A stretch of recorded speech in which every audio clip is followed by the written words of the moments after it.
Hello guys, this is AJ once again, and this time I'm in the driver's seat. Today, I get to interview Erikka Tiffani Wells.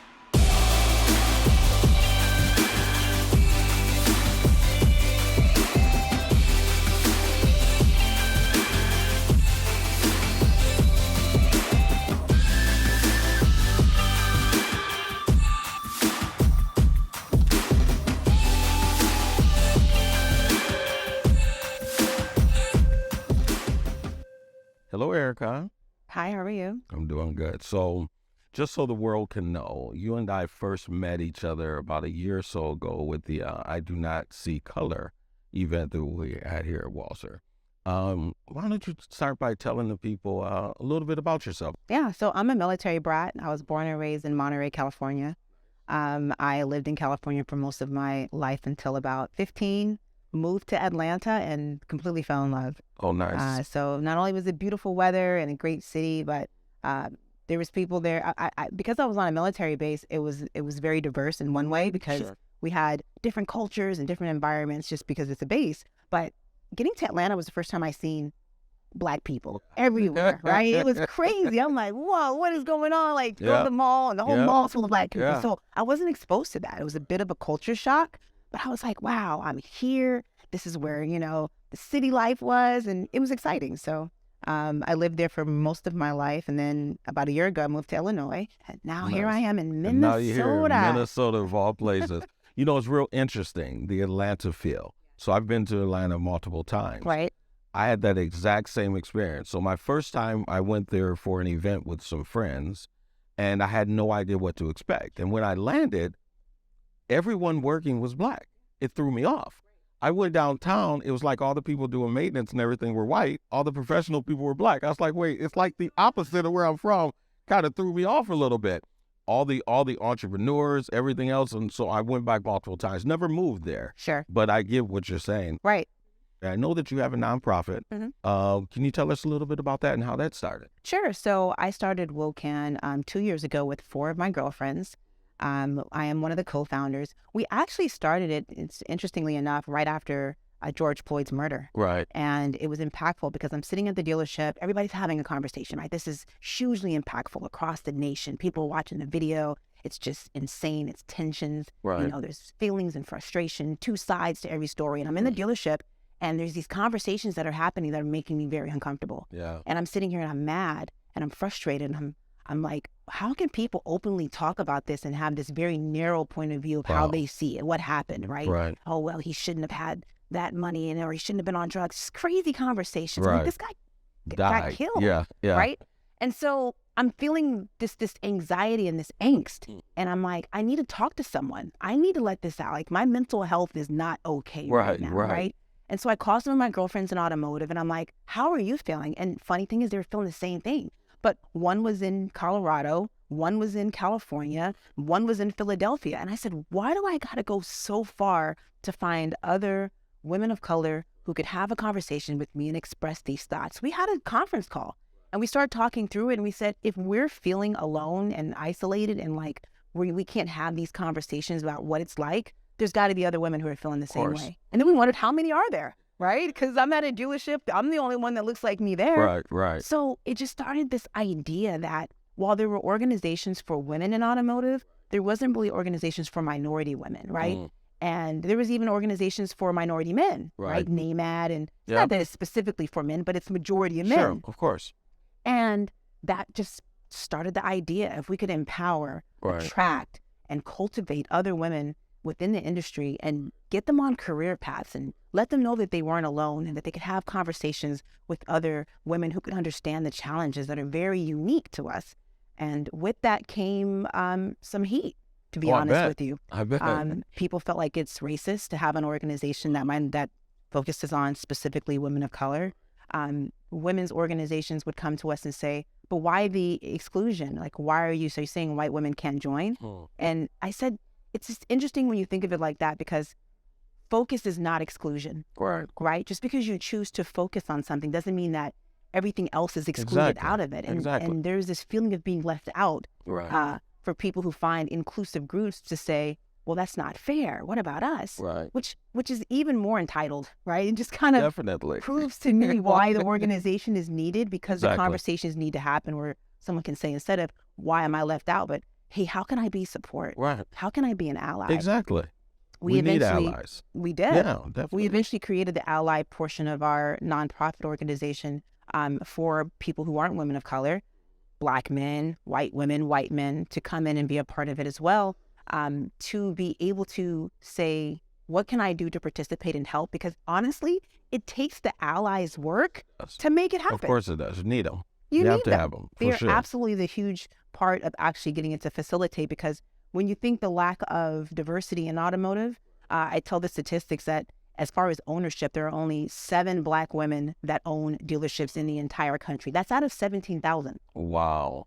So when you look at that number and you say 7, if I only wanted those 7 to change the whole 17,000, it's impossible.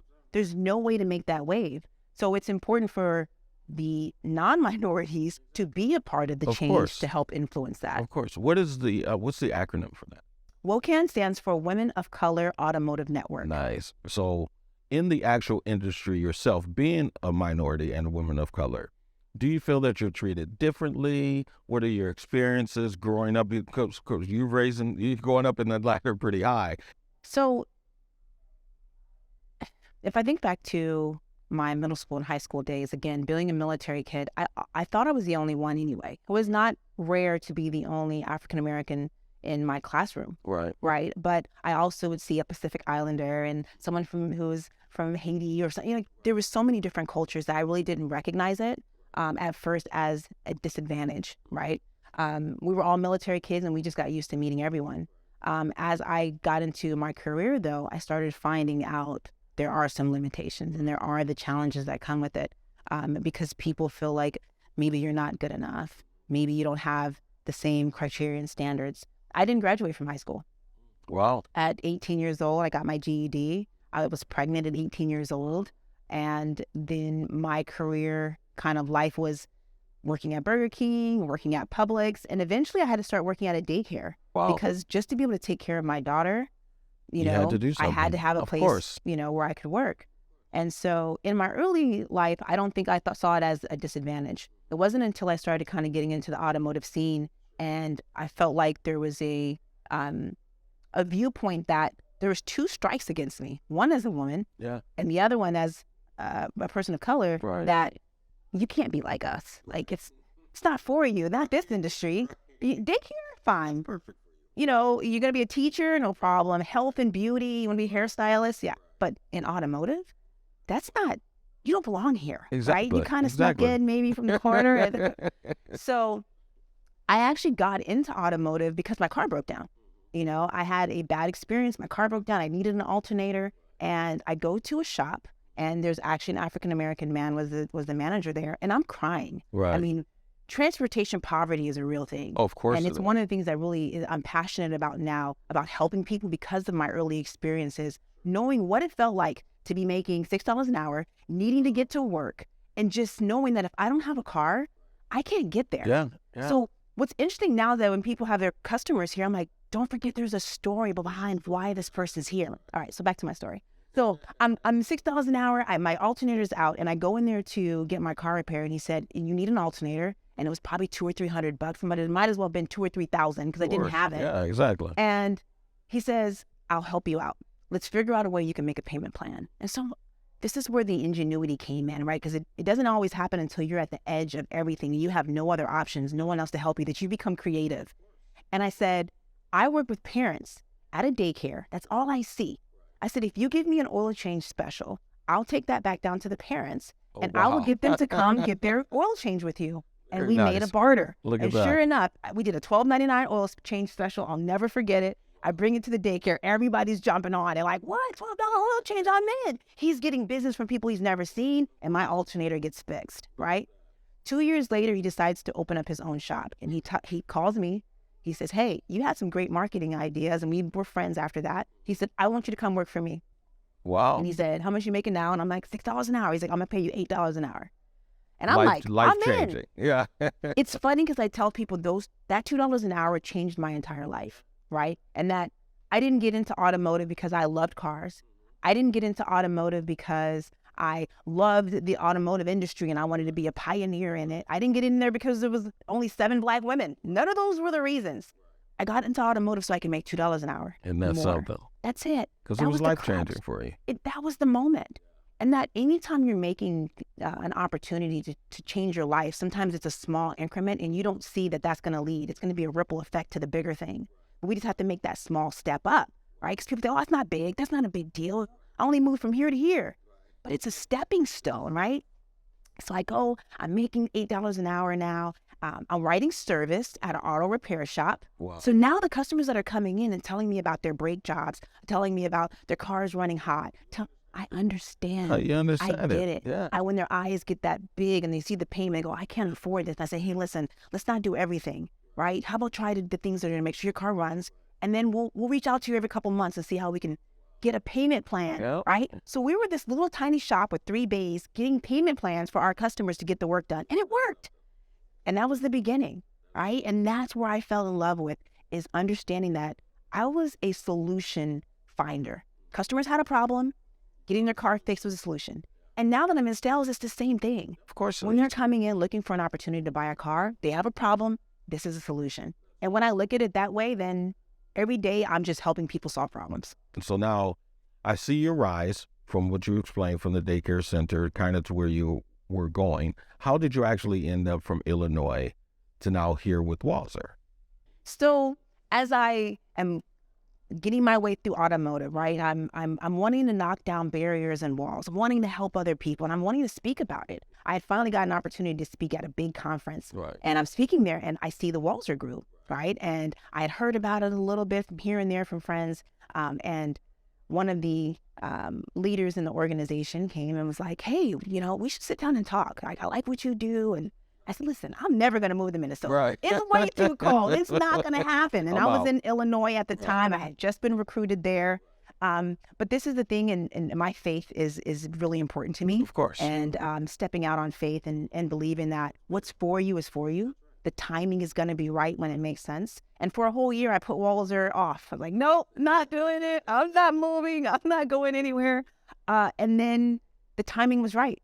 It made sense. We had conversations, and I said, if there's an opportunity where I can bring more women into the business, I saw that Walser had organizations in their ERGs that were built around bringing more inclusive communities. That's right. And conversations that Sherry had about hiring people with no experience. Yep. And I said, this fits. This is me. This is an organization that relates to my own core values.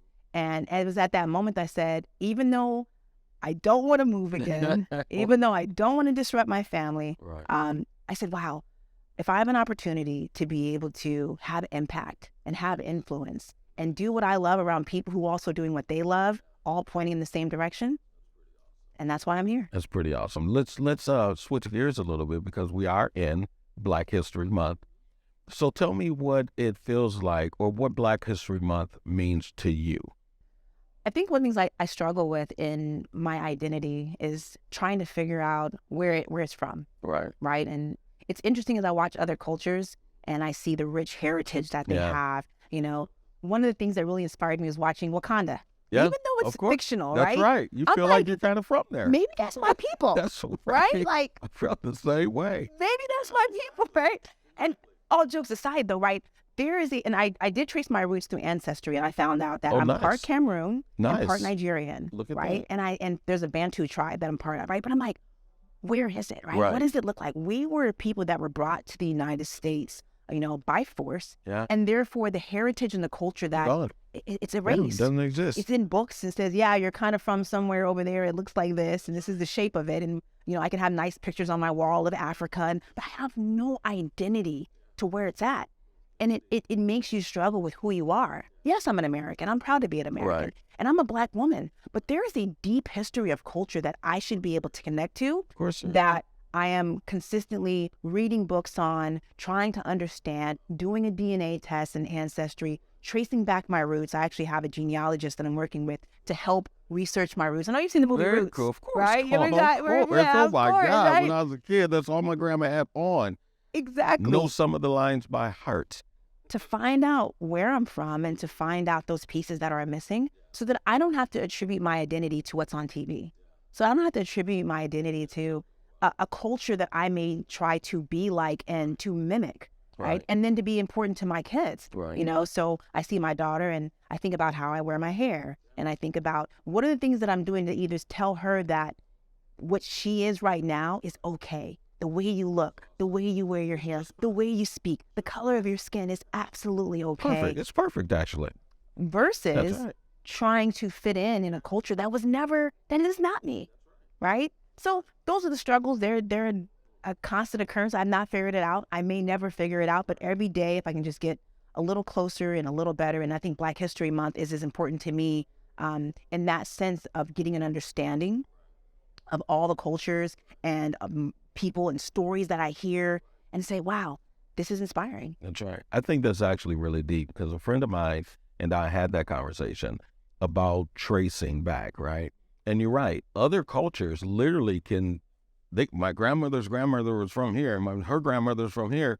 We stop probably at our third grandmother or so. Right. And then we just don't know. It's just like cut off. So you're absolutely right about that. So another question for you. So where do you see your future with Walser, just in general? What are your goals in the future? What are you looking to accomplish or achieve or what have you? For me, I'd love to run my own store. You know, I do want to be a general manager of my own store. I think that it is a testament to the lack of them because I can't find them. Even with my organization, I probably can count about 5 or 6 general managers that are Black women. Wow. I do have a few that I know that are Hispanic and Latina, but Black women, it's like 5 or 6. And that's okay. Right? And so one is to be number 7. There you go. Right? What does that look like to be number 7, to be able to share with people who come into a dealership and say, hey, I'm looking to speak to the general manager. And I say, and you show up. I can help you. And they go, whoa. And that still happens now. Even when I come out as a manager, they're like, you're the manager? And the reason why it's so important is that in Southern Illinois last year, I had a woman walk in and she said, I'm here to see the colored woman. Wow. And then it was interesting because she didn't ask for me to me. She asked me to one of my sales guys, and he comes and he's like pale. And he's like, Erikka, I'm uncomfortable. I don't know what to do. And I'm like, dude, what's up? What's wrong? And he's like, this lady just asked to speak to the colored woman. And he's taking it back, right? And then I'm taking it back. And we're just like, it's 2022. For the record, that's never good to say.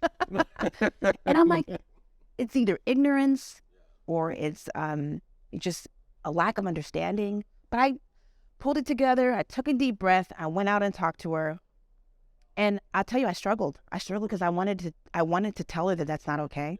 But I also wanted to protect my professionalism in this business and say, you know, and I probably didn't do the right thing because I didn't tell her. I didn't tell her about herself because I didn't know if it would matter, right? And that's why we have to have these conversations. Personally, I don't think it would have mattered. I probably would have said something just because it still kind of puts them in a easy check. Like maybe next time I won't do that actually, because unfortunately, that older generation, they grew up using the word colored, and they don't know how that's as if or if not more offensive than the N-word. You know, it's just one of those things that, and I've had that too, by the way. And they just, the colored guy. And I'm like, well, that's not really what we do here. But so you hope that as you get into leadership positions that you can influence those changes by letting people see something that they're not used to. And it's what they're exposed to, right? And maybe she was never exposed to being around Black people, African Americans, to where someone could have a conversation with her that had a relationship with her to say, hey, that's not exactly appropriate. Right. So the only way to do that is to diversify. That's right. Is to have, more equity and inclusion, and is to have more faces and voices. So someone's stereotype and someone's bias of what an African American woman looks like or feels like or talks like is not limited to your exposure one time at a grocery store or whatever it is, your one neighbor. I have a Black neighbor. We're locked into that now. We're all that Black neighbor. Exactly. Or the bad guy on TV or whatever it was, right? I'm not limited to your experience based on what you saw on TV. Yeah. It happened to my son. Again, Southern Illinois, he was like one of 5 Black football players. Now, he came from Atlanta, where all the football players are Black, to Illinois, where it's a handful. And he's like, Mom, they asked me if I run fast because I get chased by the police in Atlanta. Wow. And he's upset and he's hurt. And I said, that's ignorance. And he should be hurt. That's ignorance, unfortunate. Aaron. You can't allow yourself to get frustrated with ignorant people who don't know. What you got to do is go in there and be the best at what you do, right? And you just got to go in there and know that your actions and your work ethic are going to speak volumes for who you are. Wow. And that they are only exposed to maybe what their parents told them and showed them. And it makes me think about, what do you do when you're having a bad day? Yeah. Right? We have bad days with our customers. We have bad days in service. We have bad days in sales. Yeah. And I'll tell you the thing I tell my son. It's called the 5-5-5. Let's hear it. Will it matter in 5 years? Will it matter in 5 months? Will it matter in 5 days? Right? And I try to put that in perspective because we have these things that are so impactful to us. And we're like, oh, I'm so mad, I'm so angry. And we allow ourselves to have all this energy to something. And I say, in 5 months, you're not going to care about this day. Right. You're not going to care about this moment. And most of the time in 5 hours, you're really not going to care if you give yourself time, right? So know that it hurt. Know that it meant something to you, but don't let it keep weighing on you. Don't let you take that burden and carry that into the next day, into the next customer, because you're cheating yourself. That's true. Right? So you got to brush your shoulder off, as we say, take a deep breath and know that, hey, my best and brightest days are still ahead. I still have plenty to enjoy and be thankful for. Awesome. And that this one ignorant moment or this one frustrating customer or this one bad deal that I happened that unwound doesn't speak to who I am. I'm much more than this one experience. That's right. And same thing I tell my kids and same thing I'll share with you. I think that's awesome. Did you come up with that 5-5 thing? Yeah. It's pretty amazing. You should probably do something with that. 5-5-5 shirts.